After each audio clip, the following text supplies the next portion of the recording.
నమస్తే, నా ఛానల్ పేరు ఉమా రమా వ్లాగ్స్. దొండకాయ ఫ్రైని ఈజీగా అండ్ టేస్టీగా కూడా ఉండేటట్లు ఎలా తయారు చేసుకోవాలో మనం ఇవాళ చూసేద్దాం. దీనికోసం 1/2 కేజీ దొండకాయల్ని ఇక్కడ చూపిస్తున్న విధంగా పొడవుగా కట్ చేసుకున్నాను. మీరు కావాలంటే స్లైసెస్గా అయినా చేసుకోవచ్చు. అలాగే 2 ఆనియన్స్ని కూడా కట్ చేసుకొని పక్కన పెట్టేసుకోండి.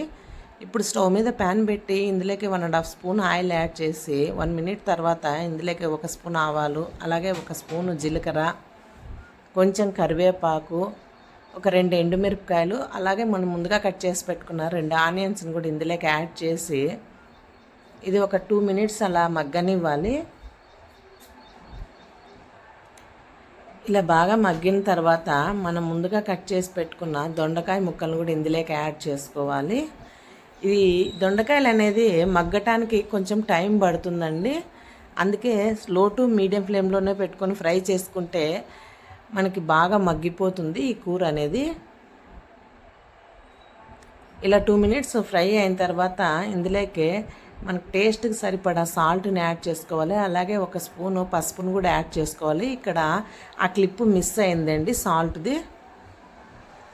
ఇప్పుడు ఇదంతా బాగా ఫ్రై చేసుకోవాలి. ఒక 10 మినిట్స్ ఫ్రై చేసుకుంటేనేనండి ఈ కర్రీ అనేది బాగా ఉడుకుతుంది. ఇప్పుడు మనం ముందుగా 5-6 వెల్లుల్లి రెబ్బల్ని కచ్చాపచ్చాగా చేసుకొని ఇందులోకి యాడ్ చేసి ఒక 2 మినిట్స్ అలా వదిలేయాలి.